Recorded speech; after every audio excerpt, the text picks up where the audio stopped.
Hi, it's Larry here, Xbox Live's Major Nelson here with AC Bongos and the crowd here at Gamescom 2012 in Cologne, Germany. What a great week we've had. Yeah, absolutely. It's our last night here in Cologne at Gamescom, but we've got a really good one for you tonight. It's really hot here, right? So if it's hot where you are, Get yourself a cold drink, get out of the sun and settle down for another hour of live multiplayer footage.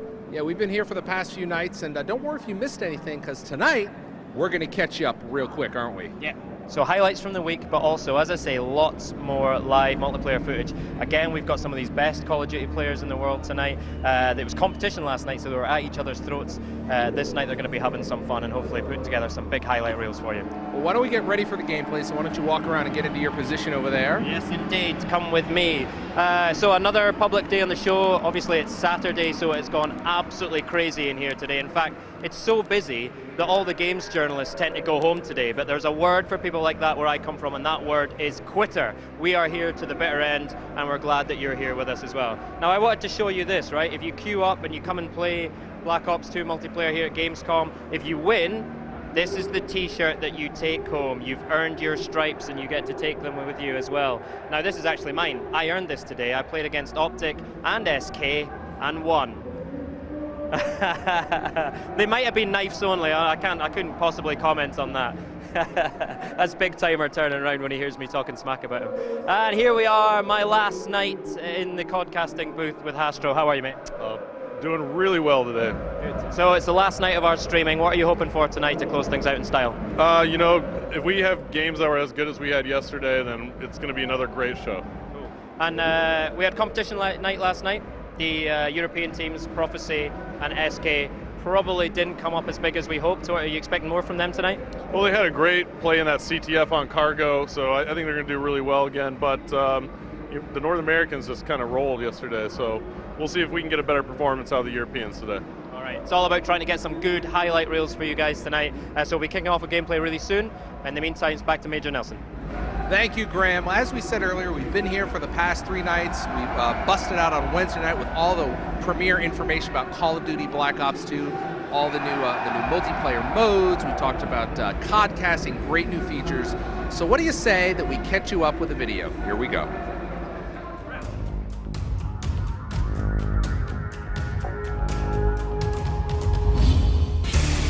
It was amazing. I'm still shaking. Loved every second. It was really good. We're going back and back again. Awesome, awesome, awesome. It's amazing. Absolutely amazing. Die Grafik fand ich sehr gut.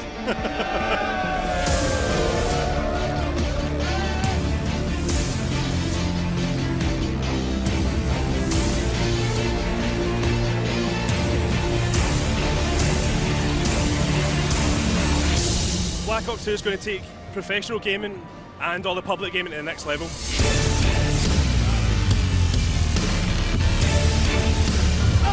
Oh man, it's incredible. Call of Duty is one of my favorite titles.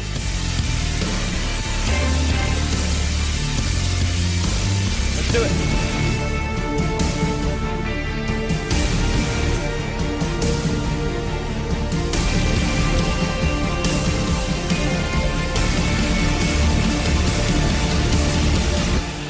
This was just gaming up to now it's a sport. Wow, that's just a little bit about what we've been doing for the past few days. Now, I want to turn our attention to some hardware, specifically the Turtle Beach headphones. You probably noticed them on some of the players and on the show floor. Well, Turtle Beach has teamed up with Treyarch for an exclusive line of headsets. Let's take a look. I'm here with Jeff Burchett from Turtle Beach. Now, in order to really enjoy Call of Duty Black Ops 2, you have to have a great audio setup. And Jeff, you're with Turtle Beach. You guys have something really exciting to announce. Tell me about it. We do. We have a line of 5 exclusive headsets specifically made for Call of Duty Black Ops 2. We've been developing those in conjunction with Activision and Treyarch, and we're really excited to bring those to the market just in advance of the game launching. Now, you've got 5, so walk us through what the 5 are, because, you know, when someone walks into the store and goes, I don't know which one I want, how do you do this? What do you do? Well, ideally, you'd buy all of them. Sure, okay. There's that. There's that. So the line starts out with a series of earbuds. They're great in-ears. They've got a nice braided cable. They're designed for use on something like a Vita or a 3DS, your mobile phone, tablets. The next step up is the Kilo, which is our wired stereo model. And one of the things that's really cool about this whole line is that they all feature some super premium features. And it starts with the entry level at the Kilo. So you've got a braided cable, you've got protein leather and memory foam ear cushions, really nice stuff there. Protein leather? It's cruelty-free, animal-free leather. It's really nice. There you go. So the Kilo is a wired stereo model. The next step up from that is our X-Ray headset. The X-Ray is a wireless surround sound headset that offers wireless chat. It's got a rechargeable battery, really nice there. Moving up from the X-Ray, we have what's called our Sierra model, which is a wired tournament headset. And this is where the features start to get really, really cool. The Sierra is actually programmable, which means you can change the way that the headset processes the audio. And Treyarch has actually been developing the programmable presets for it, so it's kind of the definitive audio experience for the game. And then finally, on top of that, we have the Tango. And the Tango is the wireless version. It's got the presets. It's got surround sound. It's got a dual pairing stereo Bluetooth. You can talk on your phone on this thing. You can pair your MP3 player to it and stream music to it. It's got a rechargeable battery, which you can play while you're charging. So you can go on a 36-hour Black Ops 2 bender and never have to take it off. And never have to take it off because when your mom calls you, your girlfriend, your wife, you can still take the call. Absolutely. So I want to talk a little bit about working with Treyarch, because that's really interesting. So during this development, you're working side by side with Treyarch to make sure that the audio that you're going to experience in this line is optimal. Right. So tell us about that. So we have a team that's in California as well. We have a second office there. Our main office is in New York. So our team in California has been in close contact with the folks at Treyarch. We've been giving them specs for these headsets. They've been letting us know, what they need to produce for audio and letting us, in on some of the details of how their audio engines are working. And then we've been giving them advanced copies of the tool that allows them to actually program the headset. So they've been playing with that and tweaking it and making sure that they can get the audio just right. So that's really interesting, because for the first time that I can recall is the hardware and the game are really almost paired together exclusively. It's pretty cool. I kind of like to think of it almost as a director's cut. Right. Because you put on the headset, you use the presets, and that way you're hearing the game exactly the way that the developers have intended it. So you have 5 different models here, ranging everything from a pair of earbuds all the way up to this Supremo amazing model that has Bluetooth and everything and a kitchen sink. Yes. That's amazing. When are they going to be available? They'll be available a few weeks before the game ships. We don't really have an exact release date at this point, but you could probably look for them sometime around late October. Jeff Burchett from Turtle Beach. Thank you, Jeff. Yeah, thank you.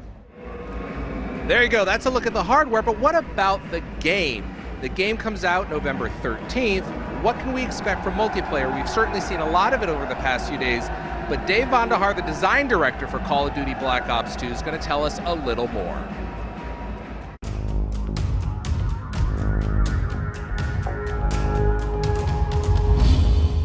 David, what's new in Black Ops 2 and how does it differ from previous games? Larry, when we started development of Call of Duty Black Ops 2 multiplayer, we really wanted to challenge all of the fundamental assumptions about all of our core gameplay systems. So all of those systems, including Create a Class, the score streak system, even ranking and unlocking, we've had a really critical, deep think about the best way we can put power to customize the game back in the hands of the player. There's so much going on here. Give us kind of a high level of some of the headlines. Yeah, so, the game takes place in 2025. So all of our brand new toys and technologies and gadgets that you're going to find in multiplayer, we built because it gives us this great sandbox for us to develop new gameplay mechanics around that technology. Now, there's a real sports feel to this experience, isn't there? There's some great new features. So the esports initiative. So in the competition and esports initiative, we're doing a lot of things for players.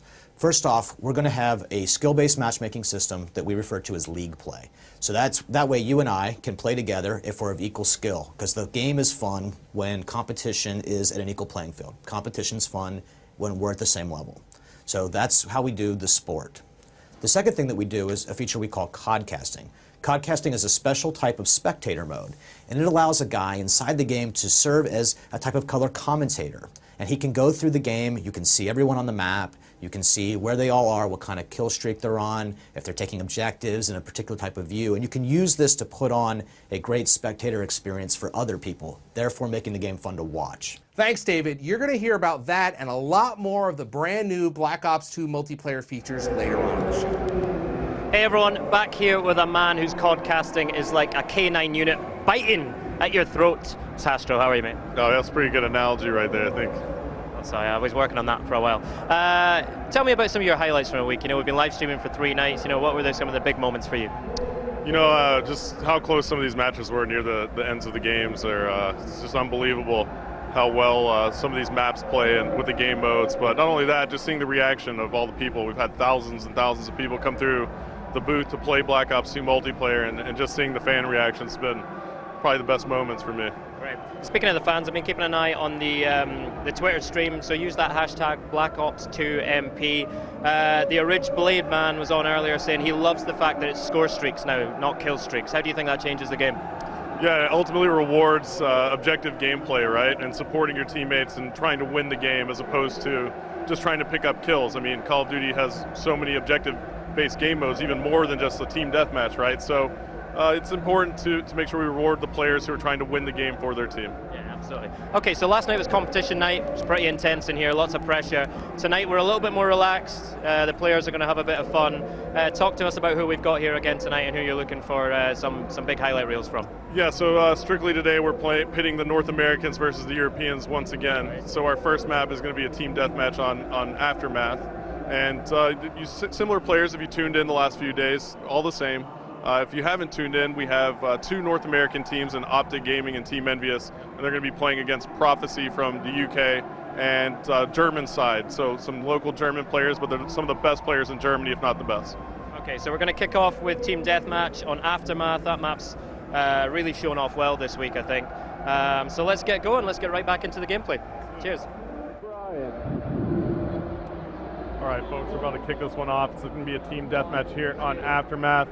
First game of the day for our pro players coming back in here in Cologne, Germany. It's beautiful. It's our last day in Cologne, and I'm actually really bummed that I have to leave tomorrow, but as we jump into the game, we're on board with Twiz, and he has the M8A1. Oh, no, gets a weapon swap before the countdown ends. And it looks like Twiz is going to be packing the MSMC submachine gun, so we're on board with the North American side.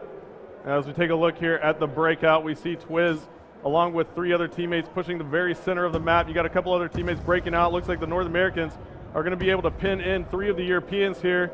And it looks like they are bunched up a little bit more as we're still on board with Twiz. Twiz drawing first blood right there on Shane in the game. However, the Europeans pick up 2 more kills. And now 5 minutes and 30 seconds left. And Twiz is getting shot from behind and turns, fires some nice shots right there. He's staying alive.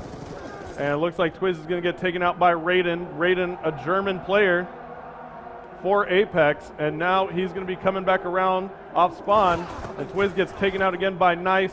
Let's take a look here at the picture-in-picture. We see that Nice is on a 3-kill streak for the European side. We'll swap over to him as he has the M8A1. He has 2 attachments on that as well.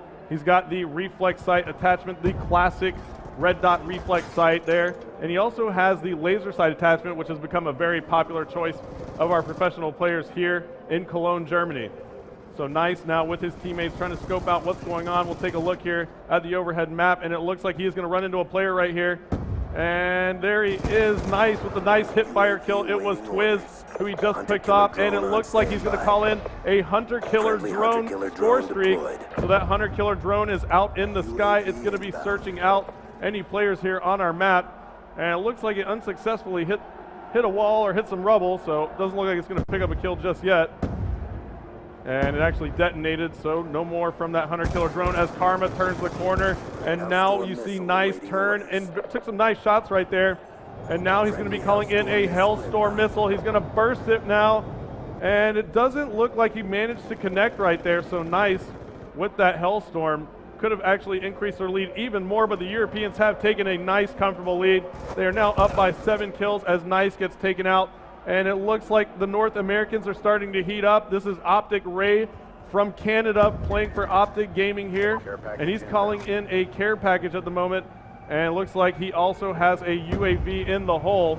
So this could be a perfect opportunity for the North Americans to pick it up just a little bit. As that drops, look at this, folks.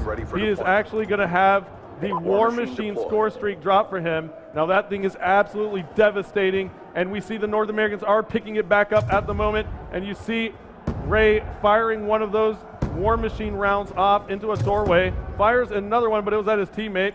Got a little startled there. He is searching for a enemy team, and he does get a kill there on Shane. And now he's still looking around. You can actually be quite aggressive with this thing, and looks like Ray testing out the iron sights on it. And look at that, very nice shot right there on Shane. So picking up a couple kills here, fires another one, gets the hit marker, and it looks like he is going to go after that kill. And there you have it, and picking up another kill there on Swanee. He has 3 rounds remaining, and that War Machine will stay on board with him as he tries to pick up one at range. He does pick off Raiden right there, so he actually scoped it in. Now he also earned another score streak. He actually picked up a Death Machine score streak in the process. So he's stacking those score streaks up, and here you go, firing some nice shots right there. So Optic Ray on a tear. The North Americans have brought it back to within 2. Why don't we take a listen in and see just how well the North Americans are communicating. Middle right side.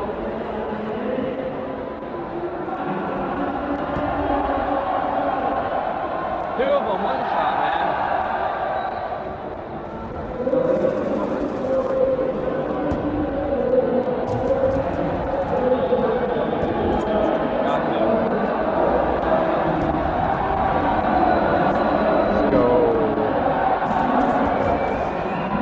Grab on the middle, grab on the middle.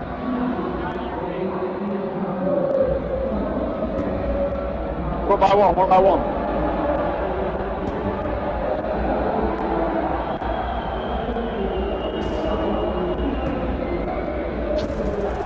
UAV awaiting orders. We heard some great communication there out of the North Americans as they have now managed to take the lead back by 2 kills, and we're on board with Twiz of Team Envious, who now calls in a care package, and let's see if they can take this home. This game is super close at the moment. 1 minute and 10 seconds remaining. It is anybody's game, surely, as we have a tie score now, and it looks like a Death Machine is going to come out for Twiz as well. So the North Americans picking up some very nice, helpful score streaks. Twiz also has a Hellstorm missile ready to roll as the North Americans increase their lead in the feed, taking up 4 more kills right there. Twiz picking up a kill with that Death Machine there on Swanee. And now firing some beautiful shots right there with the Death Machine, putting that center screen right on board. And now he's calling in that Hellstorm. Go ahead and call it in now. And you have plenty of players bunched up there for the Europeans. He does manage to take out Nice and Gunshi. 30 seconds remaining now as we take a look. Twiz pulling that out once more. And we'll hop on board now with Merc of Optic Gaming as they try to close this one out, up by 6 kills. This has been very close, with the North Americans starting to run away with 15 seconds left to go. Can the Europeans pick up the kills they need? It looks like Merc fired some nice shots right there with the M8A1 and picks up another. And so the North Americans are starting to run away with 5 seconds left to go. It looks like they're going to take match number 1 here from Cologne, Germany today, 70-63. And let's take a look at your final kill cam.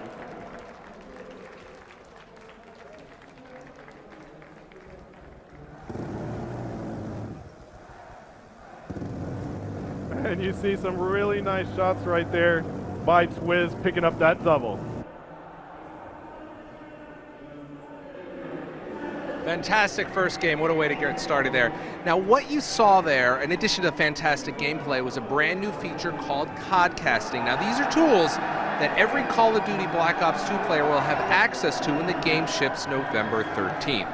So let's catch up with the guys that specifically, we're going to talk to Dave Von Haar and Hastro. They're going to tell us about some of those features and what you can expect.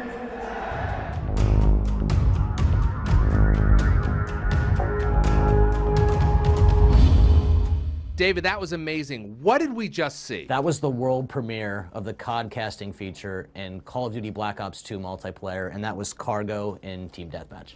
Thanks, David. Hastro, tell us about some of the tools that we just saw. Sure. So you saw a few different elements in the codcasting feature, and it just really allows us to get in and make a better viewing experience for the audience that's tuning into Call of Duty matches online, right? So you saw an element called the score panel, and that's the kind of the key element at the very top center of the screen. The score panel is just a way for us to give information quickly to the audience, the score, what team's in the lead, and how much time is left in the game. And then, of course, we saw the names up there. That's the nameplate. Yeah, the nameplate essentially is our way of giving the player a jersey and a number, right? A name on the back of the jersey. We're in a first-person POV in Call of Duty Black Ops 2, so we want to be able to identify the player and who you're watching, so that's what the nameplate does. Now that's all great, but viewers really want to see the map. Tell us about the map. Yeah, the map overhead is a really important piece of information for the audience. So the audience wants to see where the teams are set up, where are they located on the map, where are the engagements about to occur. And also for the commentators, it's a great tool because the commentator can kind of switch players after a player dies and bring you right back into the action faster. Now this is really exciting. It's almost like watching a TV show, picture in picture. Yeah, now the picture-in-picture mode is just really robust, a lot of features there, but essentially you're able to see what the kill streak is for each certain player. If a player's just on a tear, he's got 10 kills in a row, you'll be able to see that in the right-hand column. Also, we have an objective column, so any player who's playing an objective in real time, you're going to be able to see live when that player is playing an objective, and it's going to identify that that player is in fact on the objective. Are there a lot of options that we can tweak? Well, we actually have elements of the HUD that are removable, and you can actually customize the HUD for the viewer. And you can actually go in and let's say an esports league or a big tournament wants to put in their own graphics. So you can remove a piece of the HUD and we can actually fully customize that for the viewing experience. So you can completely wipe it, put in the mini-map, take it away, different things like that. It's just very, very robust, and essentially that's what makes up codcasting. Now, one of the really neat features is Listen In, where we can actually hear the players, right?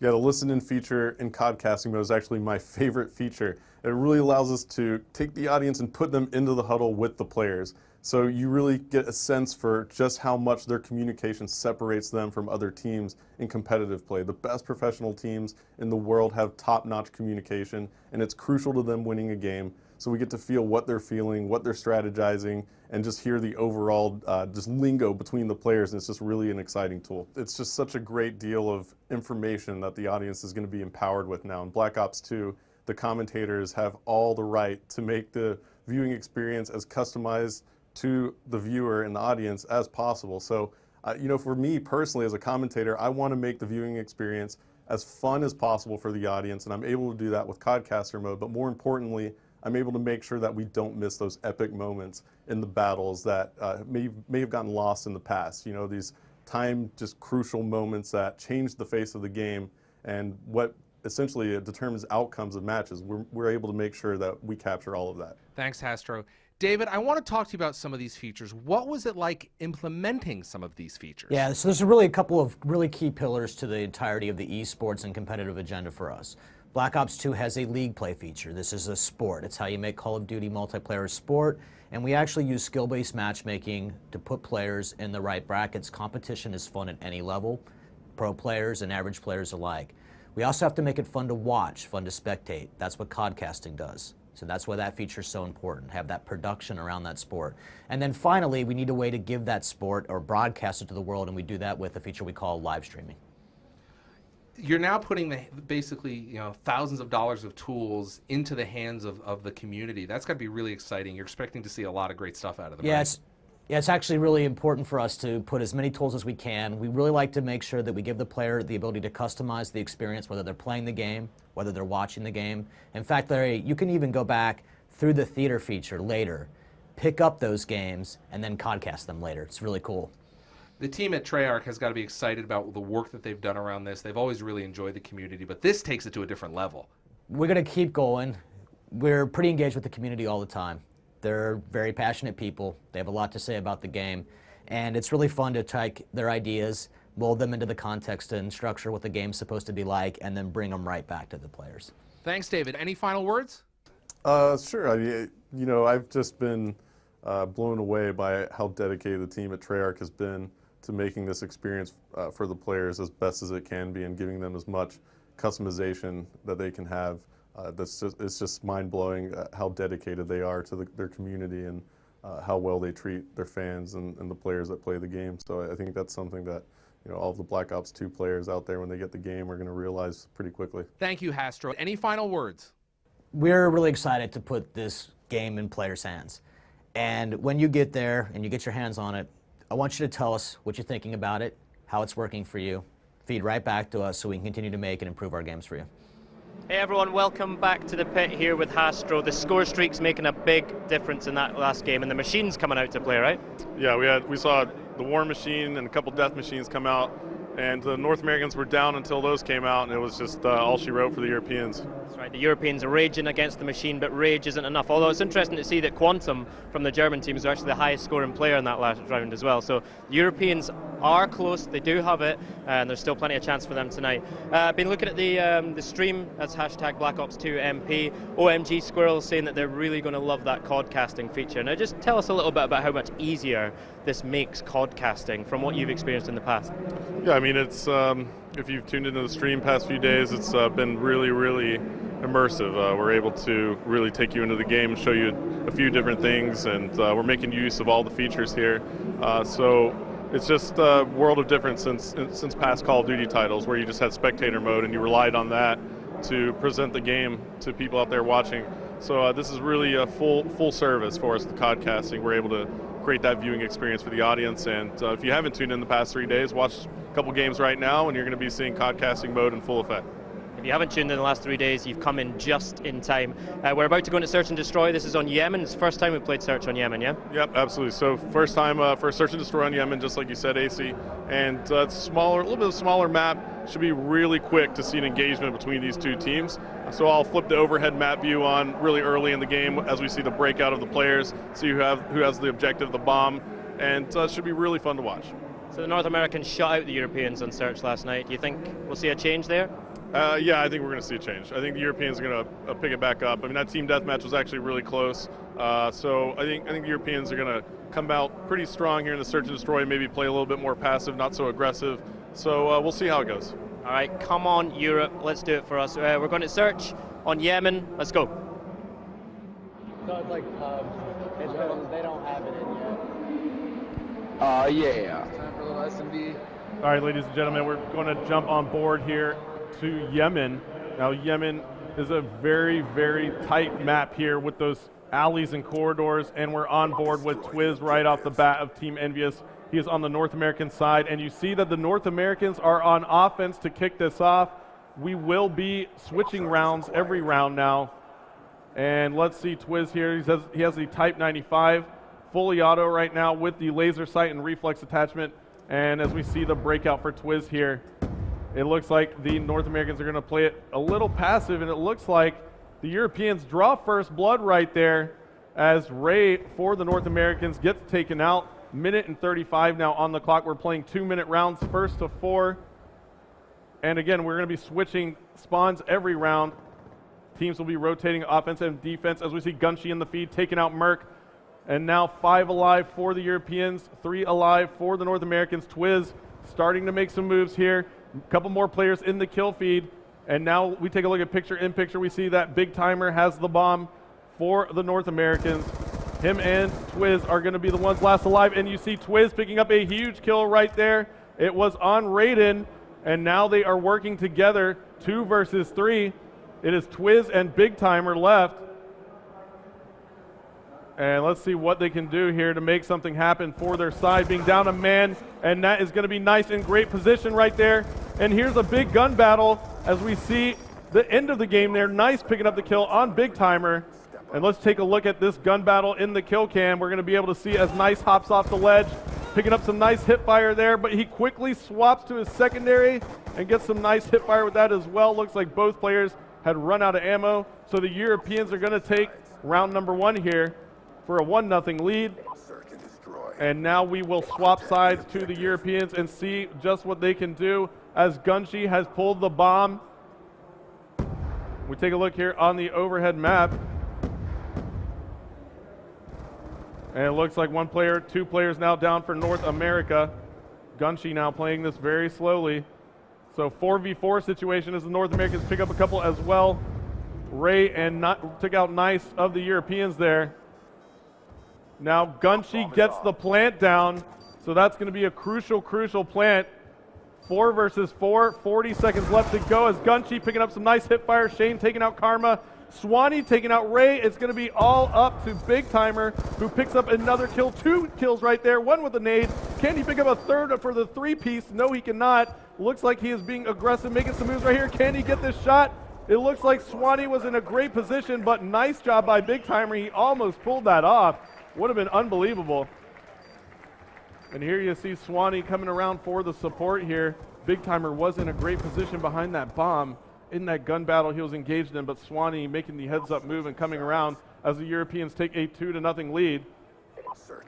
And now we're on board with the North Americans, who do have the bomb on offense, and it is in the hands of Ray of Optic Gaming for the North Americans. And now it looks like a nade from Raiden just took out Toby. Ray now taking out Gunshi, Raiden taking out Ray. So some trading going on. The Europeans have the man advantage 5-4. Minute and 30 seconds now. And it seems like there was a sniper shot coming across the board there. Let's see who it is for the Europeans. Looked like it may have been Raiden.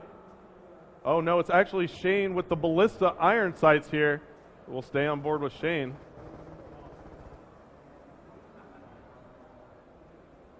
And Shane taking a quick scope right there with that ballista and then try to get another. And he decides better. And it looks like Shane was pushed right there by Merc. So now the North Americans with the man advantage. And we're on board with Quantum now. So it's a 2v1 situation. We'll hop on board with Big Timer, who is now again the last man standing for the North Americans.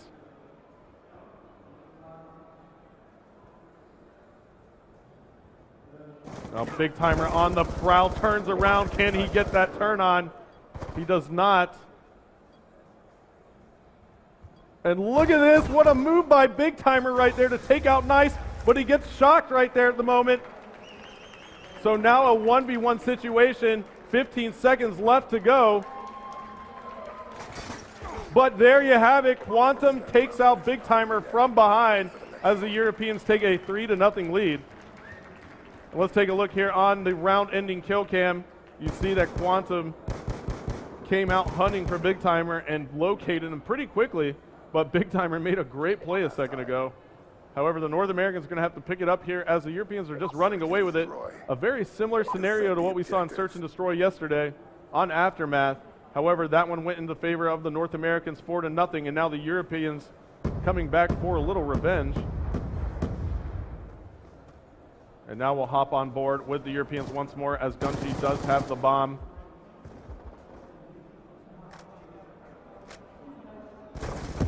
Now looks like Toby pushed in and took out Gunshi.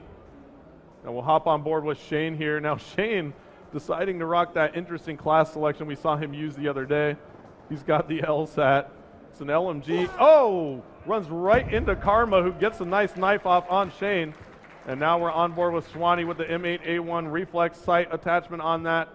This is a 5 versus 4 in favor of the North Americans, who are just trying to hang on at this moment. But we see Shane Swanee even in nice positioning right here.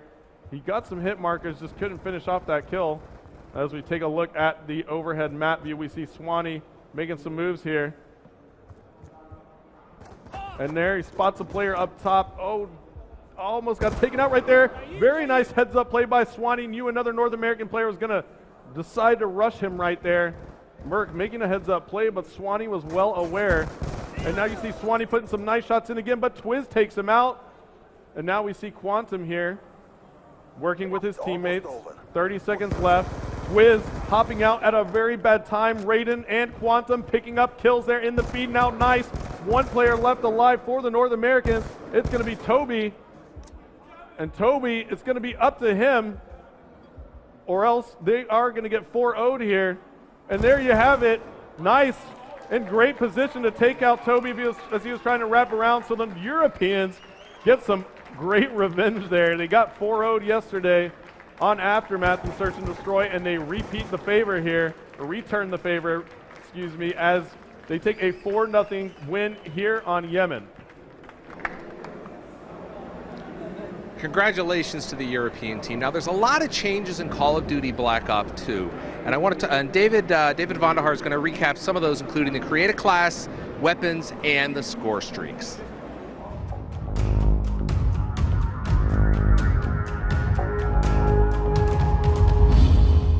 If you're just tuning in, you're seeing a lot of new features that likely require a bit of explanation. So let me give you the quick recap. With the new created class in Black Ops 2 multiplayer, we're putting the power back into the hands of a player to customize for his play experience. We give you 10 points, and you can use those points to allocate in any way in which you will be successful in the field. In fact, you don't even have to take content from a particular category of content if you don't want to. You can forgo a particular weapon, maybe your secondary, and then use that point somewhere else. For example, an extra perk. And with the wild cards, you can bend and extend and break the rules for even greater customization and flexibility. Let me tell you about score streaks. Score streaks replace kill streaks. And here's how this works. Anything you do in the game that earns you score is helping you earn your rewards. Every score streak has its score requirement. Therefore, there's no strict mutual exclusivity. In fact, you can earn 2 rewards in a single scoring event.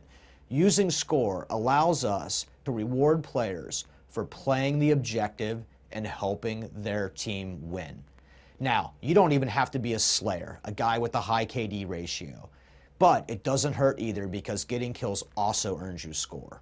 Weapons and attachments have changed in a pretty significant way in Black Ops 2. We're using the 2025 time period as inspiration for all sorts of new gadgets and technologies that we can put back in the hands of a player.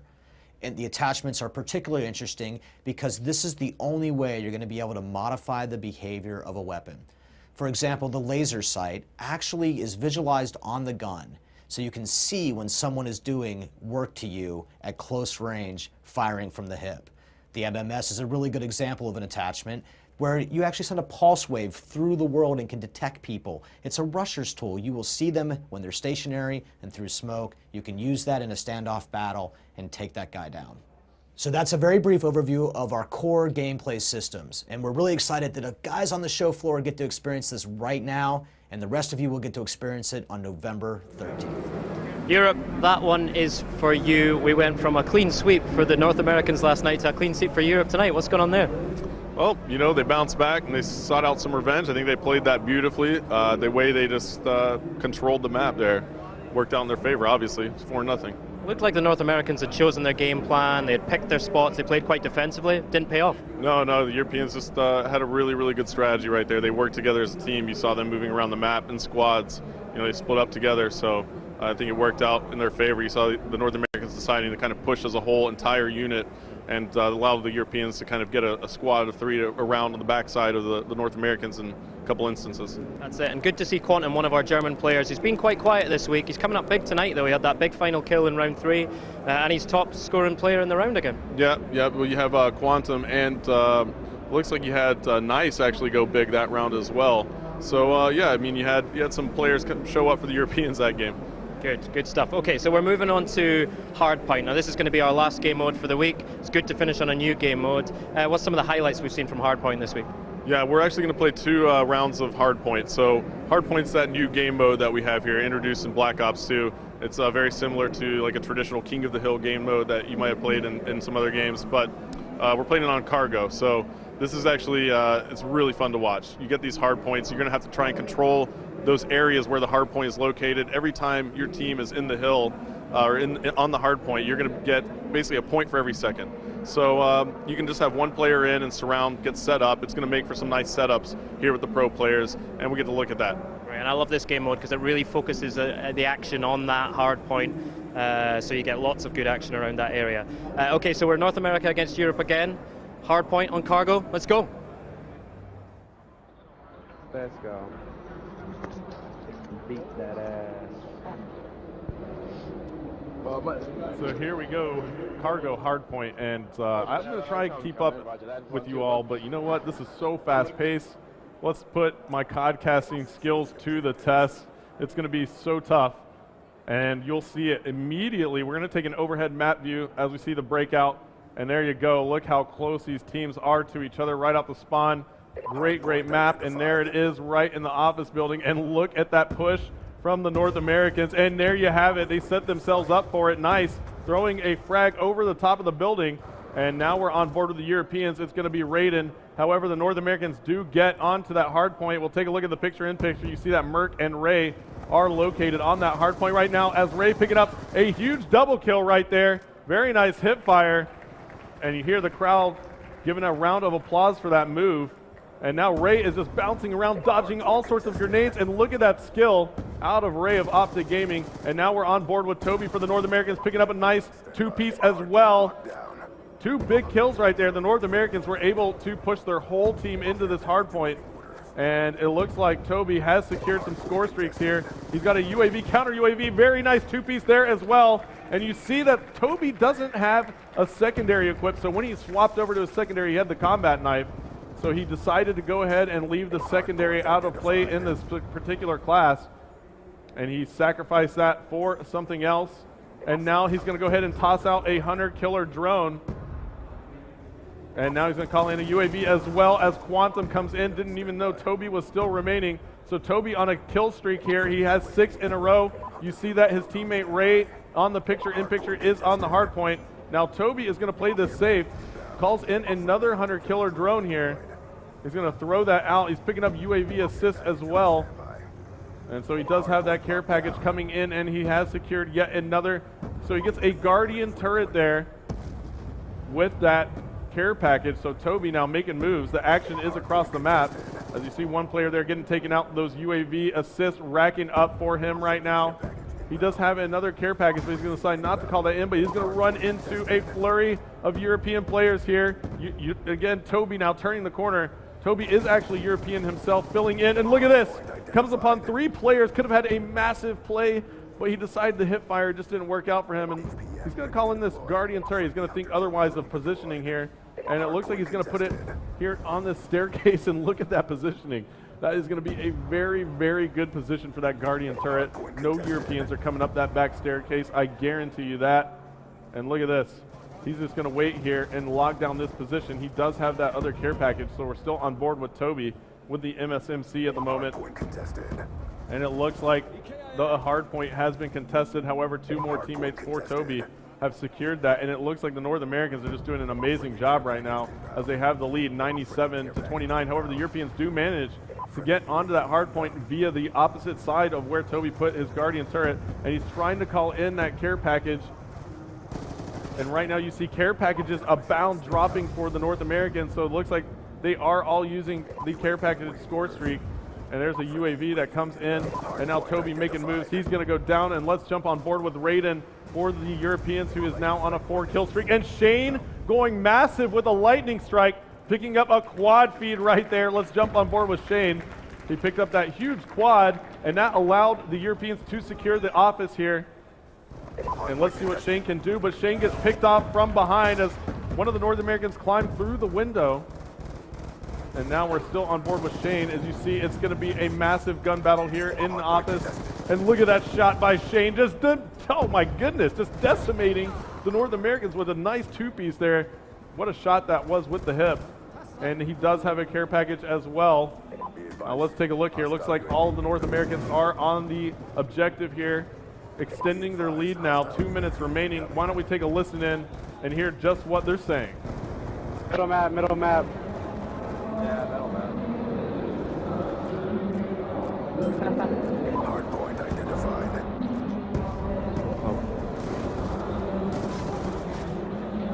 So we've got top, two up top.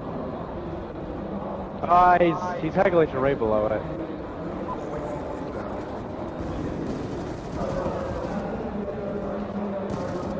I got naded. Behind us.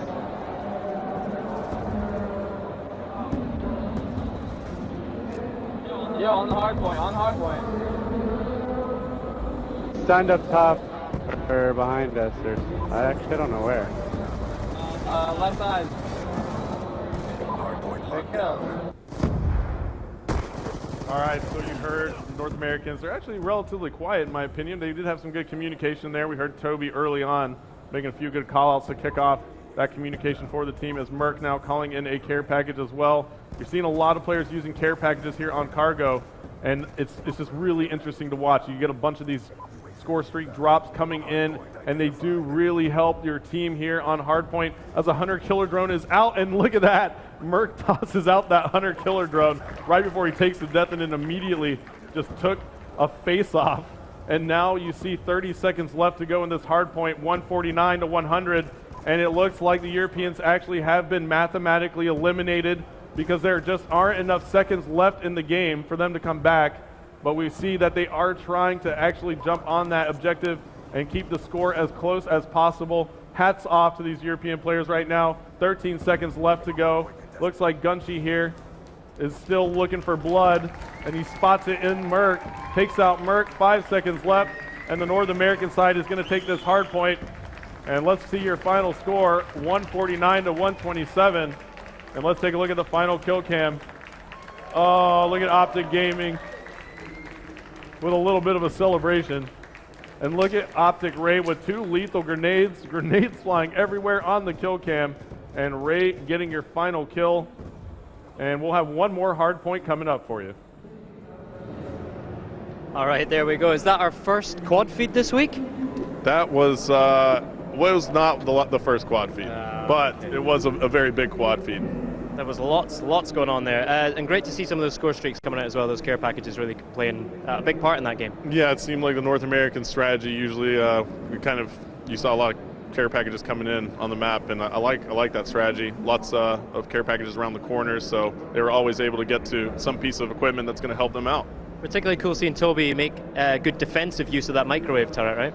Yeah, that was actually a really good position. I didn't think he was going to be able to get it down on that staircase, but he managed to find a good spot for it, and it really locked down that area and really allowed the North Americans to get a lot of points on the board, and that's where they really kind of extended their lead. Yeah, that's it. All right, we're going to go straight back into it, squeeze in some more gameplay tonight. Hard point on Turbine. Yep, Turbine's a little bit bigger of a map, but it still plays extremely fast. Turbine takes place on a wind farm, so you can actually climb on everything on this map, just about. Every rock, every surface, it's almost climbable, almost all of them. So it's really fun to watch because you can actually surprise a lot of people who are up on ledges if you kind of climb up on them, and you'll see a lot of that here on Turbine. All right, lots of ground to cover on Turbine. Let's get back into it. Cheers.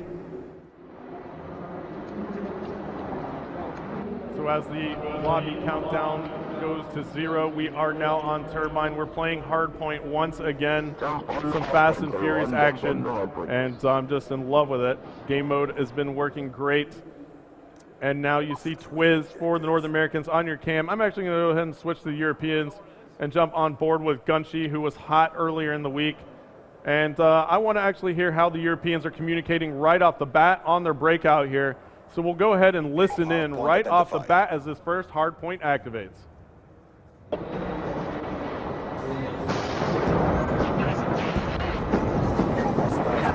There's only 2 of us in there, man. Get in the hard point.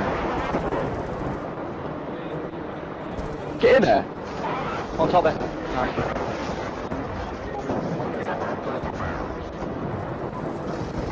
One's on the towers. Down. One on the hard point. One guy coming in the mid. Have a guy bottom mid? Yeah, bottom, yeah. Got shot on the back from bottom mid. Behind me. One shot bottom mid by the rock. 2 behind us. He's in the last one in. Okay, man, hold this, get in, he's in now.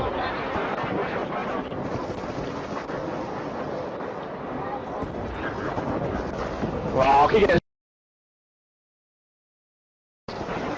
Well, one more you can identified. So the Europeans there communicating effectively, and they actually take a huge substantial lead. They've done a lot right there, as we saw Nice. Nice was doing all sorts of work there on that objective, and he picked up a couple crucial kills that allowed him to get quite a few more points on the board for the Europeans.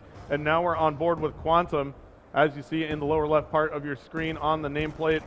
And now Quantum is going to go ahead and throw a grenade here on the bridge. And it looks like this is actually a contested hard point. Now, you can actually be below or on top of the bridge here and still capture the hard point as Quantum does go down. And we see Nice is kind of just hanging tight here. And he is trying to just stay on this hard point for his team. He's in a good position as his nade comes in, and he does pull off some nice shots right there, but doesn't get the kill. As we see a Nice spawning back in, it looks like the North Americans now have control of that objective. We'll jump on board with Ray, who's on a 3-kill streak here, and Ray actually goes down. We'll swap again to Toby, who's on the objective. He gets taken out. Now we'll jump on board with Karma. Karma now getting a care package coming in. He's actually going to get a death machine here. And it looks like he's going to go ahead and pull out the combat knife. The combat knife actually does allow you to run faster. Oh, actually, that's not a death machine. That is actually a turret. So that turret is going to do some work. He's throwing out a shock charge as well. Double shock charge over there in that corner. Picking up the hit markers with that shock charge. Getting a UAV assist as well. And a shock assist. Got 3 UAV assists and a shock assist. And basically a quad assist feed, if you want to say that. And so this turret doing some work. And look at Karma just doing all sorts of damage to the Europeans as the North Americans have now taken the lead by 20 points. And Karma has managed to stay alive on that objective for so long. And nades abound come in and take Karma out. It was Raiden's frag who managed to take him out. And now Ray takes Karma's spot on the objective. So the North Americans doing a great job of rotating the objective play. And let's see if another jumps on it. Doesn't look like anybody has. We'll jump back on board with the Europeans. We're in the eyes of Swanee now. Swanee with the Type 25 trying to aggressively get over to this new hard point. Looks like the Europeans do manage to get it. Swanee now with some nice hip fire there for the kill on Big Timer. And spots another. And another with the 3-piece. Can he make it 4? No, he cannot. But a nice play there by Swanee to secure this choke point for his squad. Pulling some shots there off his spawn. And now 72-58, the Europeans coming back in this game. As we take a look here on the map, it's a fierce battle for this control of the turret building. And Swanee with a great job right there as well, picking up another 2-piece and throwing a Semtex there. Swanee coming up massive for his team right now. 1 minute and 59 seconds left to go. The Europeans have now taken the lead, 76-75. And there you see Swanee picking up some nice shots again with that Type 25. Coming back around, he's just controlling this room. Great job by Swanee picking up another kill there. Is another player going to breach? The hard point has now finished off in this room. And now the North Americans have been on that next hard point, so they actually take the lead back. And now we take a look at the picture-in-picture. Merc is on the objective with Ray for the North Americans. The Europeans really have to get there and get control back quickly. They did do a great job in that top turret building, but now this hard point is here down in the pipe, and it looks like Merc's going to get taken out. So a 20-point lead for the North Americans. There are about 70 points available on the clock right now. The Europeans have gotten control again, but both 2 players, Shane and Nice, get naded off by Ray, who made a huge play. We're on board with Gunshi now, picking off Twiz, and the North Americans are in control. So this is desperation time for the Europeans. They're going to have to get this, as it looks like Toby takes out Swanee and Gunshi, and that is not good. And we have to see some action out of the Europeans right now. North Americans doing a great job picking up the kills and controlling the moments around this objective. But look at this. We just saw 5 Europeans jump on the objective, and they're going to have to take out the 1 North American who's on it, and they do manage to do that. They do actually have enough time, it looks like. They have to control it. They have to control this objective the entire time if they want to come back. And now you see it is contested, and there is enough time for the Europeans. This is going to be an extremely close game here, folks. They have to find that North American who is on it. It looks like they're going to have to get him off right now, and I think the North Americans just won it. This is going to be so close at the end. Actually, can we see a draw here? What is going on? 2 points for the North Americans as they win this one. Great job by both teams there. So close. As we see Twiz on the final kill cam. So the North Americans take that last one by 2 points. Great sportsmanship by our teams here. And that's going to call it, folks. You see on the scoreboard, Karma going huge with a very positive kill-death ratio for the North Americans at 23-11. That was probably the difference maker. More 2 pieces and 3 pieces than a fried chicken restaurant. I'm starting to feel quite hungry up in here. Some amazing action in there. Yeah, absolutely. That was a really good game. I didn't know who was going to win there at the end. There was just enough time on the board for the Europeans to come back, but you saw the North Americans were blocking that hard point by contesting it at the very end, and they did it just in time. It was a 2-second difference. And we've got time, I think, for one more game. We're going to squeeze it in right at the end here. That's great news. So we're going to go into hard point on Aftermath. Okay. Let's go on with it, yeah? Yeah. So looks like we had just enough time here, folks, to bring another game to you. So here we go. It's going to be a hard point on Aftermath. So absolutely fantastic that we get to bring you another game. We were supposed to be out of time, but it looks like, hey, power to the players. We're going to give you one more. So now we're on board with North America off the bat. You know what? I want to actually spectate Big Timer to kick things off. He has the MP7, and the MP7 with extended clips, it looks like, because he has 54 rounds there. And he's going to go ahead and toss out a shock charge right off the bat to control that middle choke point. He's going to try and hip fire with that laser sight attachment. It's not that good, Big Timer. So he didn't manage to get the kill right there. And as he spawns back in, you see the hard point is located inside this headquarters building right now, and it looks like Big Timer does pick up a nice two-piece right there, jumping around the corner, and he makes it 3, but almost makes it 4. And now Big Timer spawning back in, he gets taken out, and let's see, this hard point has a lot of action on it. We'll jump on board with Quantum, who's managing to stay alive. It is contested, and now you see the Europeans managing to clear it out, and Quantum has a good sight on that choke point. He's got 2 doorways he's got to look after. Nice shot right there, but nice comes up massive with a 3-piece grenade through the doorway, and that's going to hold it down for a few more seconds for the Europeans. And the Europeans now have great control as we take a look at the map. Yes, they do. They have great control here, but the hard point has switched. And let's see what team can make it there first, as it's an all-out rush for that hard point. But the North Americans get a great spawn there, and this is going to be a convergence here. So the North Americans do have control now, but we see that we have the Europeans closing in quickly, and it looks like the Europeans have managed to gain control of this area once more, as we see Quantum pulling off some nice shots there on Toby. And the Europeans are flooding in from that side. And however, the North Americans do come up and get Quantum. I'm surprised he didn't try and control that top area a little bit more. And now you see the North Americans do have control. They are on the hard point. We're on board with Twiz now, and you see the mini-map is lit up from a UAV. And they're just trying to hang tight here, and look at this. This could be massive from Twiz. And yes, it is, picking up 3 kills there with the Hellstorm. So many players for the Europeans were bunched up right there, and they do get a spawn across the map, but you know what? It was just in time, and we'll jump on board with the Europeans as Swanee is now on the objective. And so the Europeans are going to spawn here near the objective and get some time on the board, but the North Americans get there so quickly. North Americans have been so fast to get there, but the Europeans actually have a turret.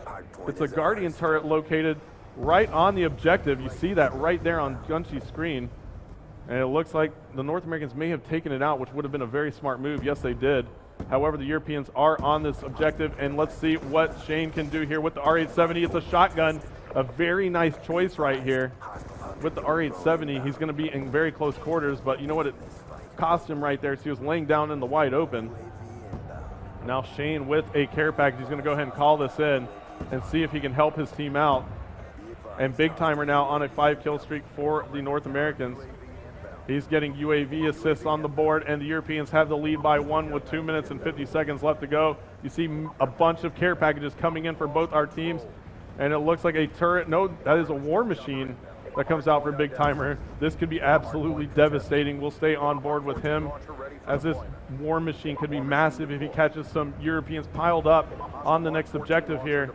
And the Europeans are on that. They are scoring points at the moment. It looks like Big Timer is going to decide to go for the cutoff, but he gets taken out. So very unfortunate there. And now Gunshy on a 4-kill streak. Let's go ahead and jump on board with him. He gets taken out. Now Twiz on the objective for the North Americans. He is racking up points with control.